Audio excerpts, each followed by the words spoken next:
Steve. So are I being Blazers. Welcome to Square Body Talk. My name is Dave. This is my bearded brother from another mother, Steve from Fortify Offroad. Tonight, it's all about Steve's busted-ass K20, Ethel.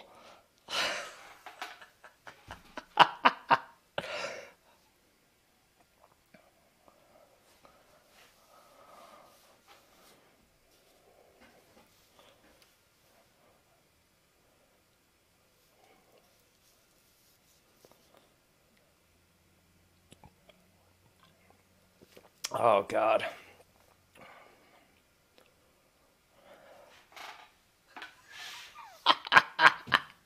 Why you gotta be making fun of the Jeeps, man?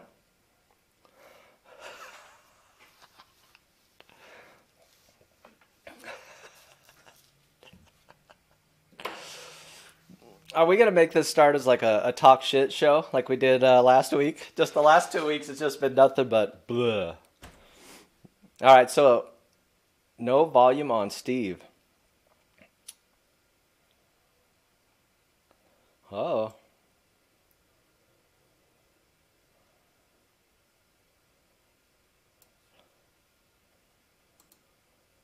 Uh-oh. Uh-oh. I don't think I have audio for him. I don't think I got audio for you. I can hear you fine. Let's fix it.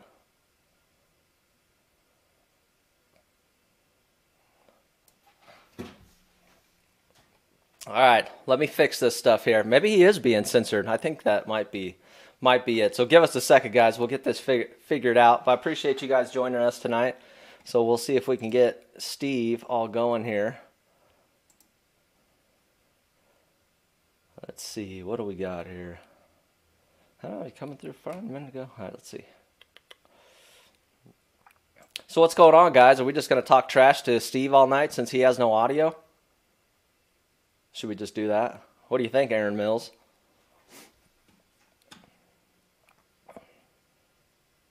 All right, Steve, I need to hear from you. Give me some testing. I do not.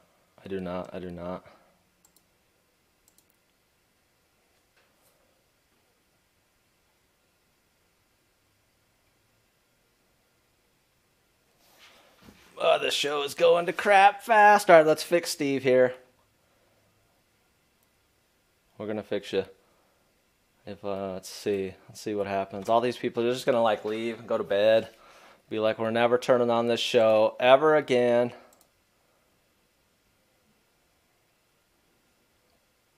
You're the one that brought all the Jeep paraphernalia. I got Square Body behind me. It's all good. Somebody said you're a silly radius arm guy. Right?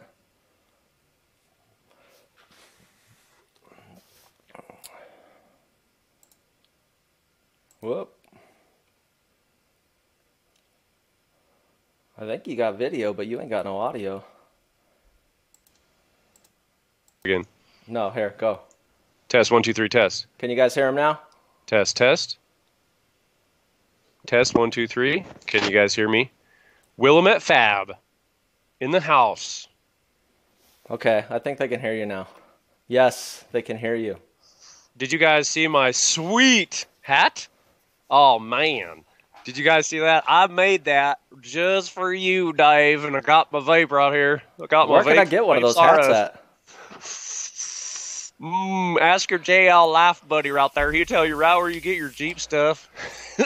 Oh, man. Check it out. It's even chrome. It's got batteries and everything inside of it and a USB port for charging your Yeah, you ought to check out JL Life Off-Road, man. That dude's cool. Uh-oh. Mark's saying he can't hear me again. He can't hear you. Uh-oh, that's not good. He said, unfortunately, we can hear Steve. See, that's what happens when I flash read something. Man, never enough. Well, that's what happens when you don't have enough beer. See, like, I know all these guys. Okay, I'll tell you right now. Zoomad, Drew. Sorry, Ryan, I don't know you. Baja 68, you're a veteran at this point. He is a Wheels veteran. 87, Bent, John, Eddie, Ben. All these guys are all a-holes just like you, Dave. Are these the... Well, they're not like you because they don't drive a Jeep. The K5 brethren? Dude, you don't even know about the Brotherhood. Let me tell you. The Brotherhood is the main. This is the best thing in the whole world about the internet. These are guys I haven't met, and we talk about our trucks, and it's kind of like me and you, but we just text a lot. It's actually really cool. Everybody on there is awesome, and thank you guys for joining us. I appreciate the fact that you're on here. Mainly, probably because you want to see me shave my beard, but it ain't happening tonight because I only see 26 MFers up in this thing. Yeah.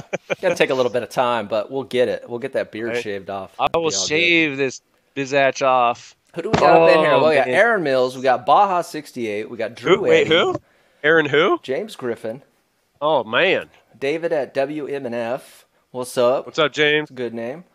Yeah. Bent who? Oh, yeah, Mark. Okay, yeah.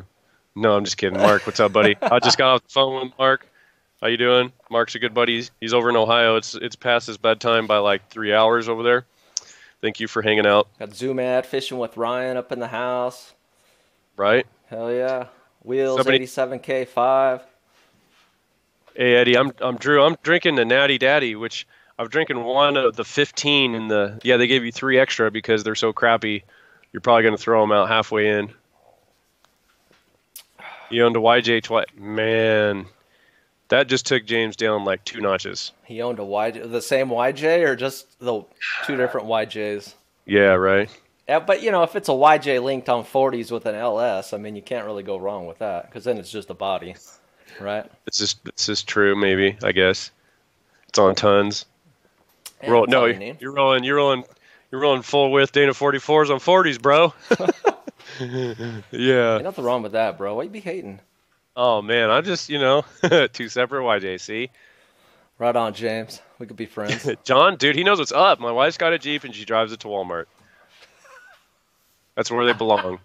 Soccer moms. All right, so we didn't come here to talk about Jeeps. However, I will indulge on some Jeep stuff if anybody wants it. But we came here to talk about Ethel, Yeah, man. the Ethel. white 84 K20 that Wild all shit. these dudes, somebody said they're disappointed. But anyways, but I think they want to hear about your truck, see what's going on. Now, do you have like a dedicated build thread to this truck?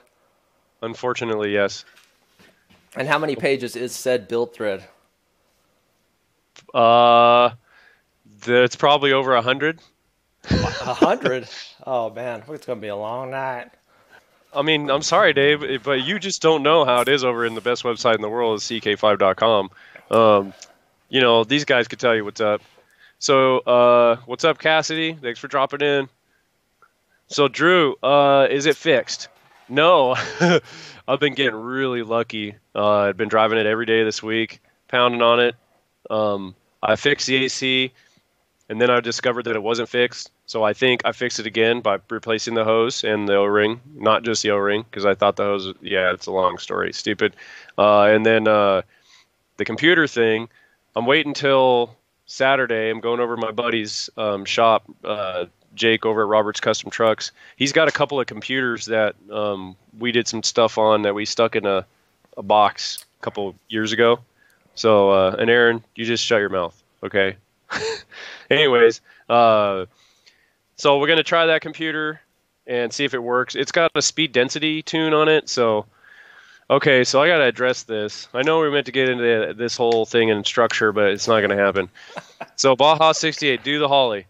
So, I have a finite amount of resources, and I had to do a little bit of a reality check on what I was going to do and everything. And I looked at the Holly, and I really want to do the Holly. Don't get me wrong.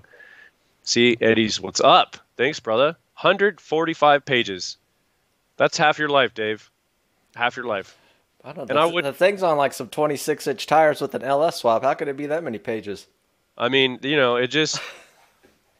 You just had to go and find out. I'll check it out. That's why I call it the Odyssey of Ethel, because there is a damn Odyssey associated with this stupid truck. We went through probably at least 20 of them pages is all about the glorious, thank you, Lord, 6.2 diesel. And then, I'm joking, that thing's a pile of crap. Boat anchor. If you guys need something to hold your trucks down from blowing away in a tornado, 6.2 diesels are perfect for that. Yes, I will cover that, Mark. Okay, so LS, Gen 4, VVT, electronic throttle. So, problem. Electronic throttle, requires me to go to the middle range Terminator ECU, which means that I have to spend at least $1,300, right? But if I spend a little bit less than that, it's like 150 on a mechanical throttle, I don't have to buy the more expensive ECM because I'm not going to use, like, I don't actually know 100% that my pedal and my throttle body are good. So that was kind of a questionable point there. The second thing being the VVT. The Holley will not control the variable valve timing. So I read a couple forums that says you can unplug it. I don't really know if that's true or not. The problem is if it's not true and I go and unplug it and then it causes me some problems, I'm really not really excited about that because it's my daily driver and I need it to be reliable. So the responsible adult in me has looked at this and and gone, you know, Steve, the smart thing to do is to put the cheapest damn ECU you can find that you know is good and works and put that back in the truck and not touch it. I really hate saying it that way because that's the truth. I want to do a 6-speed at some point. Oh, James, come on, man. Damn, James. He's all bringing up the Quadra. With the Quadra. I mean, even though Quadra is the best car, but good. Oh yeah, it's the best car, but still, like, I don't even know if they make a spread bore. I mean, come on, can you even? We just get that shit out of here, okay? We're just not. We're talking about a multi-fuel injected engine. Let's go back to the beginning. So let's talk about the odyssey of Ethel.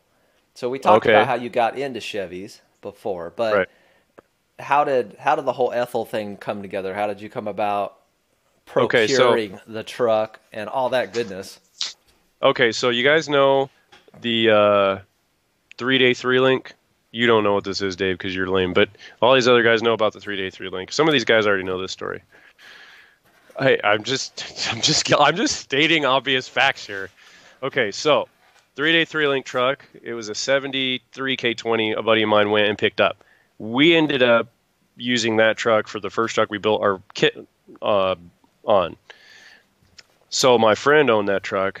One of my good buddies from high school.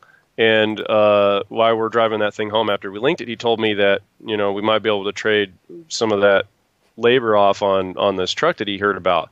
And he was telling me, oh, it's a diesel manual transmission K20 that a friend of ours drove to high school. And I knew the truck. And it was a completely bone stock K20. It probably has 400,000 miles on it. And I didn't know that it was a semi-float 14-bolt and a 10-bolt. And it was a manual, and it had a 208, and I didn't know all this stuff. So I had the only thing I knew about square bodies at that point was it was a K20. It has a full floater. I was like, sweet. And then if it's a 465, it's got to have a 205 behind it, right? Not knowing that GM went and changed all that stuff right after like 82, I think. So I went through and I went up there and we're up there and I look at this truck and it's been sitting for 13 years, no joke, under the trees in the mountains. So the entire engine bay was completely full of rat crap and pine needles were in the vents everywhere. I mean, like, I'm pretty sure this thing I should have named it dysentery is what I should have named it. But I'm not kidding you. I must have gone through, because I'm deathly afraid of, like, getting some sort of airborne disease from rats. Because, like, dude, I don't want to get the plague. Like, legit, I don't want to go to the hospital for some stupid respiratory infection. And I was like, well, how am I going to make this truck, quite literally, how am I going to make it sanitary to work on? And how am I going to make it sanitary to be in? So I'm not kidding you. I bought a bunch of bottles of isopropyl alcohol, and I mixed it 50-50 in spray bottles. And I went through the truck. I'm not even exaggerating. I probably went through 5 or 6 bottles of that stuff, spraying inside of all the vents and underneath the dash and everything that you could think of that you can't see and get to really that easily, in the engine bay and inside the cab. And I pulled the seat out and I pulled the carpet out and I friggin' bleached everything. I mean, like, top to bottom all the way. And even after that, in the summertime, I'd spray that shit in there because it was probably October, I'm sorry, when I got the thing. So it was already starting to, come turn to winter. But I closed the doors up and I put that stuff in there to kind of like condensate and try to keep that, knocked down. So once that happened, I cleaned the thing out from all the rat crap. Right? Toxoplasma, dude. I don't even want to mess with that stuff. What should the name of the truck should have been, guys? Dysentery. Come up with a good name. The rat trap. Don't be dissing my Was names, Ethel bro. the stinky one? Ethel has been the stinky one. She still smells like the Ooh, corn. damn. She smells like the corn now. So, so basically, after that happened, I still hadn't got it running at that point. I had no idea about 6.2 diesels, and my brother right here, David, Mr. Willamette Fab guy. Actually, those guys on the forum helped me get it running. So there's all these injector return lines and all this stuff that the diesel has, and this is literally the first diesel I ever worked on. And it has that shitty ejector pump, right? Well, so that's kind of funny you say that.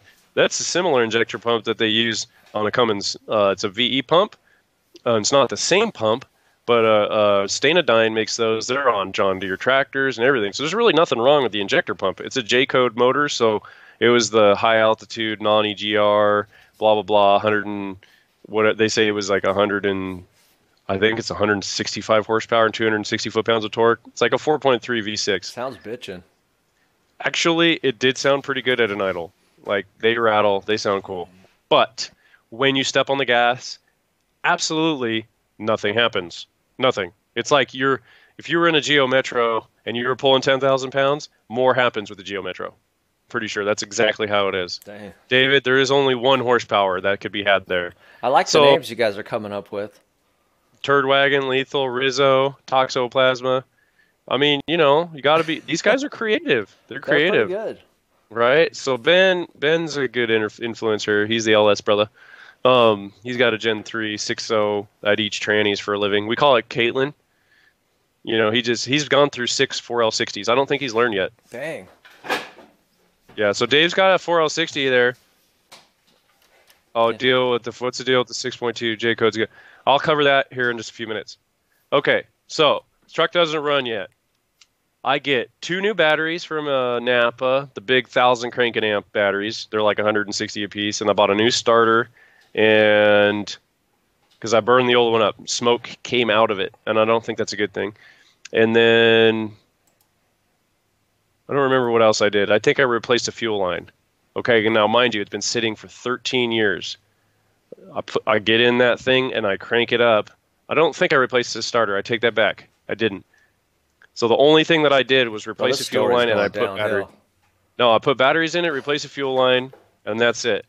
And I'm not kidding you. I got that thing finally to crank over quick enough to where it actually lit off. And when it started, I'm not shitting you, there had to have been the whole entire exhaust pipe had to have been full of like cotton and stuff from the rats, because when I started it, dude, because I was wide open and it fucking shot out of the tailpipe and it was black soot and everything, and I got this like chicken wire fence on the side, or it's like a horse fence, and some of it stuck to the fence and there was the weeds right there were all black, and I was like, whoa, this some bitch started. I couldn't believe it. I was like, oh my god, like I can't believe it started. Like, this is what a diesel sounds like. Wow.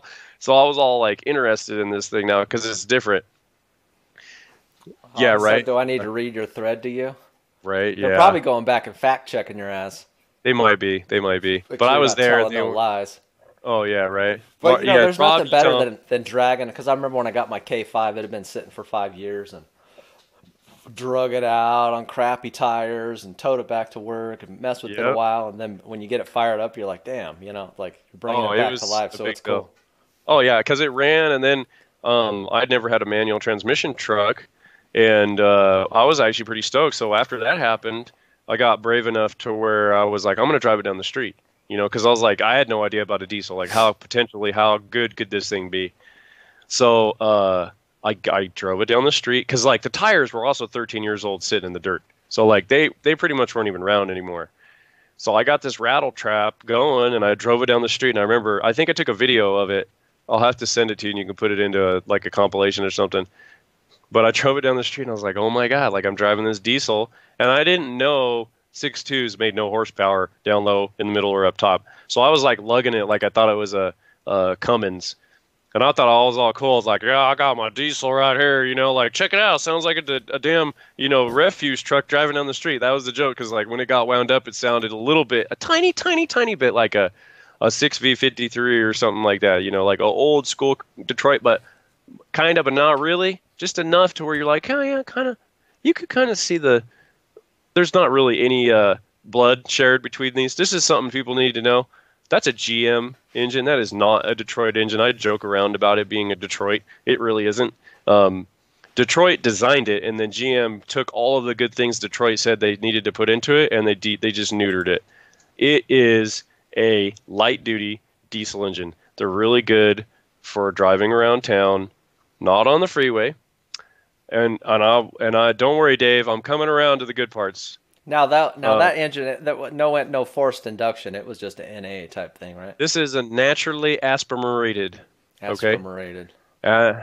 Aspirated because it aspired to be something more than it was, but it wasn't. So anyways, 6.2 diesel, good for poking around town. It doesn't get the greatest mileage. Mine didn't anyways. Got about 16 is the best it got. But I could see for a super cheap guy that was just trying to do some rock crawling that literally didn't need wheel speed, like only thing he does was the stuff that you do, Dave, and he just needed to crawl and have some torque. You could just put that thing in low, and then literally get out of the truck and it would idle up anything and it wouldn't die. Because it is fuel injected, so that's cool. It's a cheap, simple engine. They are crap. Don't get me wrong. Now, I'm coming to the good part to where Mr. Dave here. Dave has, I believe, an AM General or a Navistar block. There's a bunch of changes at the end there, and Navistar bought the rights for the blocks from AM General or something. I don't know the specifics. I could be talking out of my ass. But Dave's motor has a bunch of miles, been rebuilt, modified. It actually makes power. He's one of the few people that has been extremely successful with this motor, and that thing runs really good. So it's a 6.5. It is not stock. He has done all the right things. He takes really good care of it. So if you're super anal about stuff and you do all the right things and you're lucky and you say a prayer and you sacrifice like 3 people and a sheep and goats from Ohio, yeah, Optimizer 6.5, you can make them last.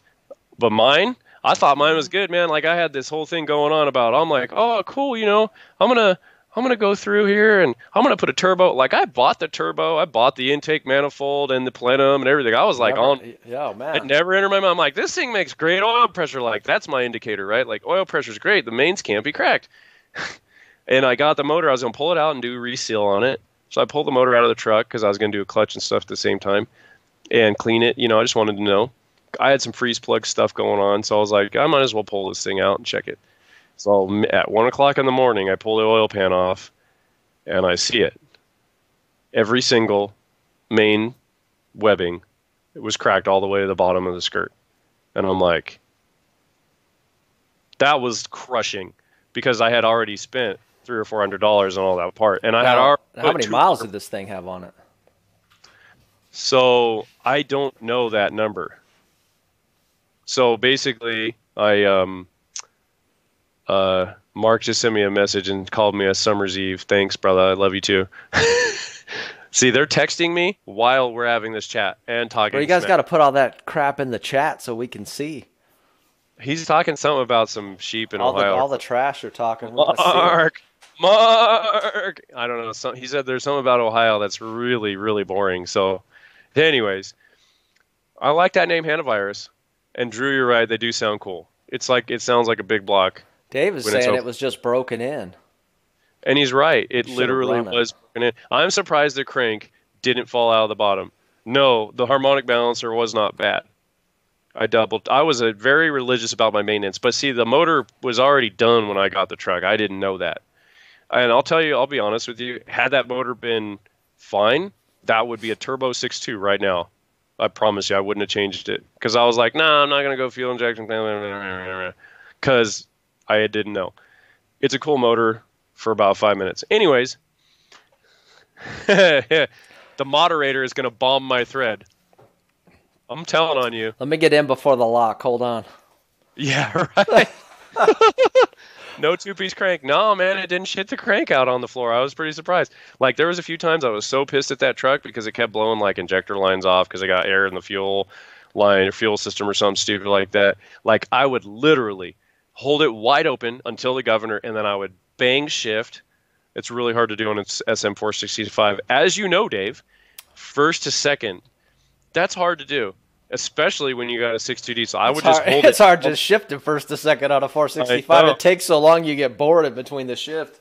Right. Well, this one the synchros were done on, so apparently I somehow got managed to where it like went into the second gear pretty quick, and it went from like 3 miles an hour to like 4 miles an hour really fast. It had to be at least a half a mile an hour in between. So I'm surprised it didn't shit the freaking crank out the bottom of that motor or wad up a valve or something. It didn't hurt it. So I mean, when I was driving up the hill, I'd leave that thing on the wood going up the hill, and it would just go. I mean, it really didn't have any problems that way. But anyways, I was over it, and I went and I ordered what we call our Lord and Savior V8. That's the LS 5.3. Lord and Savior. Amen. Lord and Savior. Amen. Amen. Thank you, Lord. But he made things happen for me. And okay, so you had that pulled, and then you noticed the damage, and you're like, all right, I'm just going LS. If I could have had bolt cutters on my engine hoist, I'd have bolt cuttered that thing to the ground. But I didn't, because I had a buddy that needed parts, and I knew a couple of guys on the forum, EODCO or something like that. One of our buddies that's on the forum, he needed something from it. He came and got, I don't know what the parts were, his injector lines or coolant pipes or something. Good to know. ATF in the case. Alcohol, tobaccos, and firearms. So anyways, I just parted out what I could, and then after that, nobody came and got anything. And I still have, just so you guys know, I have a 28 MT, high torque starter, and all the turbo exhaust and intake piping in a box, clean, under the bed. Oh, so this whole thing is just so you can sell some stuff. Oh, dude, it could be. But I actually forgot I had those parts. They're still in a box waiting to be shipped to somebody that wants to buy them. $200. Let me know. Send me your stuff. I'll send them to you. Somebody said I need that. Heck yeah, man. I got the non-EGR intake. Heck yeah, man. Send me your stuff. Anyways, I'll hook you up. So after that happened, I was pretty much done.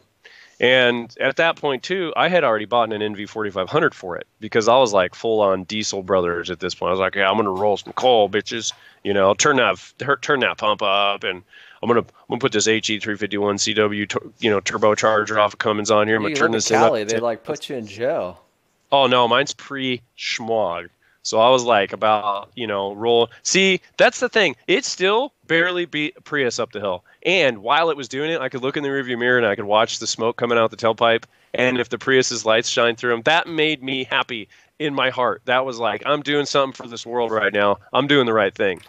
So anyway, you're just impeding traffic with smoke and with your truck. I wasn't. It wasn't my fault. I had my foot to the floor. Ethel just wasn't cooperating.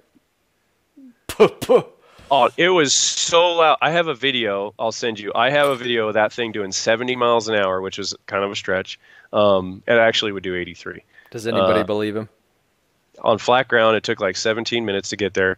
But yeah, it's louder than my LS is at 80 miles an hour. I mean, it's really loud. Like, it sounds like you are in a dump truck. And it has like that much material between the motor. It's got felt and some other crap and some sheet stuff. Okay, and we got to cut this diesel stuff off. Let's get to the LS. Well, hold on, I'm trying to tell the story. We got to get to the LS. It's an odyssey, Dave. It's an odyssey. I could go on about diesels and you go on about your gay-ass Jeeps. Like, nobody's over here judging you about being a Jeep guy. Oh, my God. You see that sit behind me? Yeah, I see it. Yeah. It doesn't run. Sometimes Mr. White LS1 has to drive a Jeep sometimes. They get bored. My square bodies are just chilling in the garage, taking a break. That's all. So is mine, right here. that hat, dude. All right, so LS. Went to the LS motor. Didn't know it had variable valve timing. Didn't know that it had flex fuel. Didn't know a bunch of stuff. It didn't even come with accessories or anything. So this freaking crapshoot, I call this guy from Keystone Automotive, and I'm like, hey, bro, you're going to sell me the whole engine with all of the shit that it comes with, right? And he's like, uh-huh. And I'm like, sweet. How much is it? And he's like, it's a couple of grand. I'm like, done. Sorry about that. So I show up to Keystone, and I'm like, hey, you guys got this motor, right? Like, I'm here to pick up my engine. And see this long block sitting in a corner. Bless you, Dave. Bless you. Thank you, sir. Welcome. I see this long block sitting in a corner, and I'm like, I didn't do that. But I was more like, that can't be my motor. Oh, maybe the other stuff's in a box. They took it off and put it in a box for me. And then the guy gives me the ticket, and I'm like, yeah, I think that might be it over there. And he looks over at the number, and he's like, oh, yeah, that's your motor right here, Steve. And I'm like, no, that's not my motor. No, that ain't my motor. So I literally storm back over to the office, and I go, hey, I said, I need to talk to somebody. And they're like, well, what's wrong? And I go, this is what I bought. And I go, that ain't what showed up. And he goes, well, I'm sorry, we don't sell them like that, sir. And I start laughing at him. I'm like, that's so funny because I talked to one of you guys on the phone for like 40 minutes about how this thing had a warranty for 12,000 miles. I paid the extra for that, which was a joke. And then you guys were going to give me all the accessories and a wiring harness and everything. Like I was buying a whole pull-out motor. Like I thought that LKQ went over there with a forklift, and they just unplugged everything all nice and put it on top, and like I was like, sweet, like how's this a bad deal? Like I'll pay another $1,500 for a junkyard motor for that, not realizing that I had been lied to from a guy that probably doesn't work there anymore. And I said, look, we're gonna make a deal. We're gonna do this because I want this motor, but I ain't gonna pay what you're telling me I'm gonna pay for it because it isn't worth that because it's just an effing long block. So we split the difference. It was about a grand off the price. And I was like, all right, that was good enough, not knowing how deep I was going to go into all the nickel and dimes. Anyways, wow, James, I did not know that. That's a lot. Yeah, that almost broke the dyno, I think. Yeah, they were doing a burnout. Anyways, so I was pretty fed up. But I put the motor in the truck, brought it home. I was all excited about it. So then I started doing this thing called I am running out of money in my project, and now this is my daily driver, and I need to get it running. Hey, you guys ever been there? I'm running out of money in my project because I'm literally like my whole project, my whole build is that I'm running out of money. Oh, but this is one of those where now I am in severe debt because of it, and it was like a stupid idea. Anyways, so we're not worried about that stuff.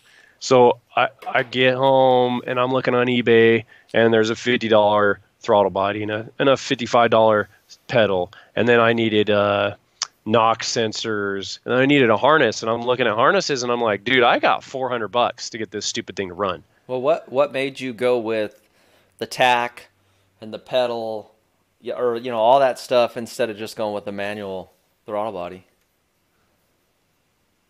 Oh, sorry, my wife just flashed me. That was awesome. Good night. Right on. I love you. It was cool. You guys can't see that. That's PG-14. She probably just walked by and was like, pfft. She didn't flip me off. Yet.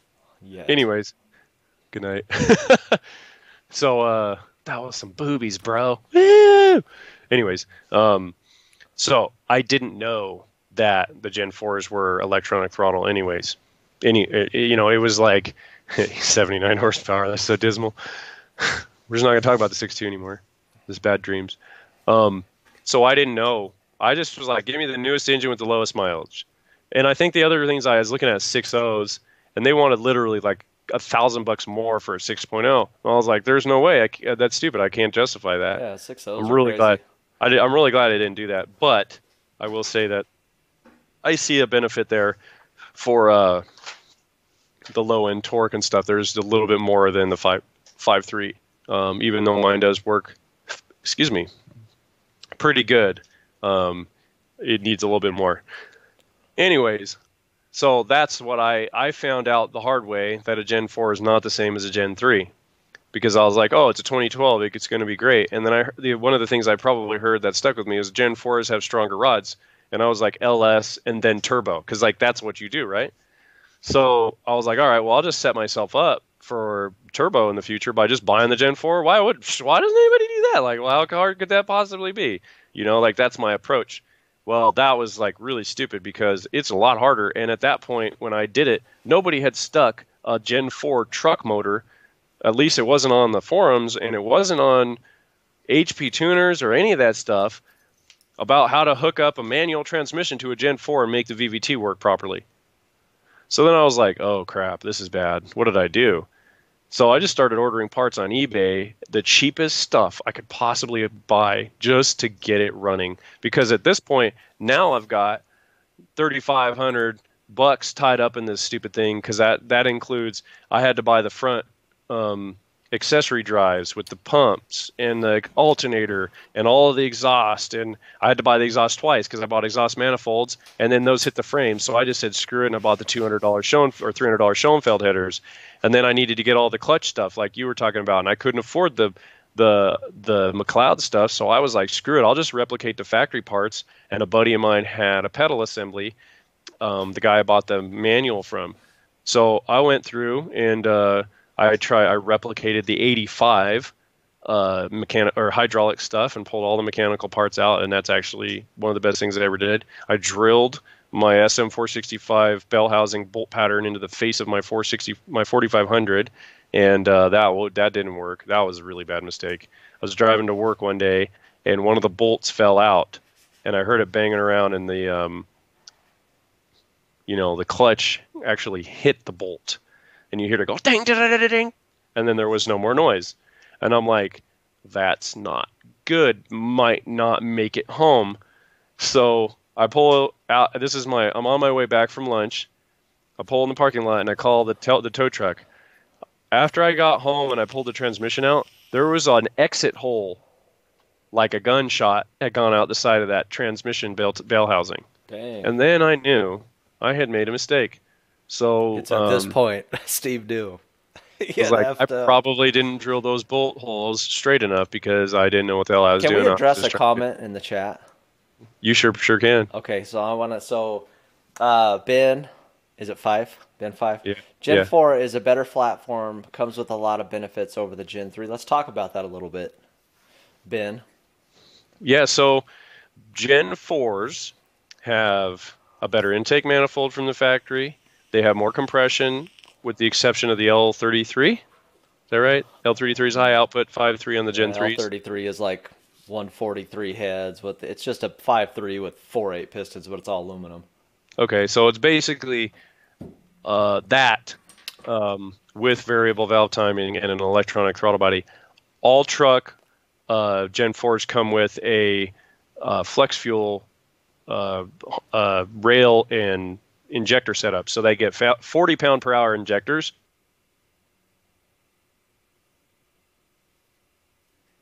Did we just lose Steve? He was in the middle of something good there, but maybe we lost him. Steve, you there? Did we lose you? I think we lost Steve. So he was giving us the difference between the two, but man, that guy was he was talking his ear off. All right, anyway, so what do you guys got going on here in the chat? Let's see what you guys got going on. I want to hear more, Ben, about what you think is the biggest difference between a Gen 3 and a Gen 4, and do you prefer one over the other?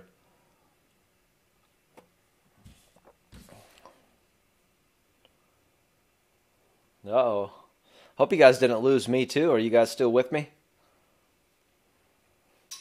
What's up, DQ, Chev Man?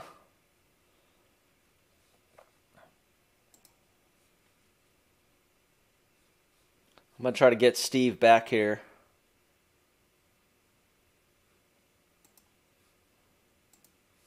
Give me 1 second, guys.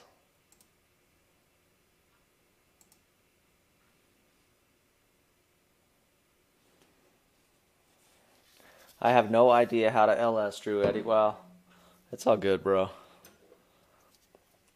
LS has definitely been worth it for me. That's for sure. But I hope I didn't lose you guys. Can you guys still see me?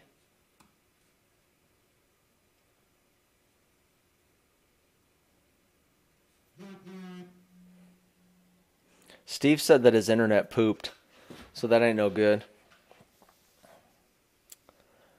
All right, you lost my video. Can you guys still hear me? Oh, no.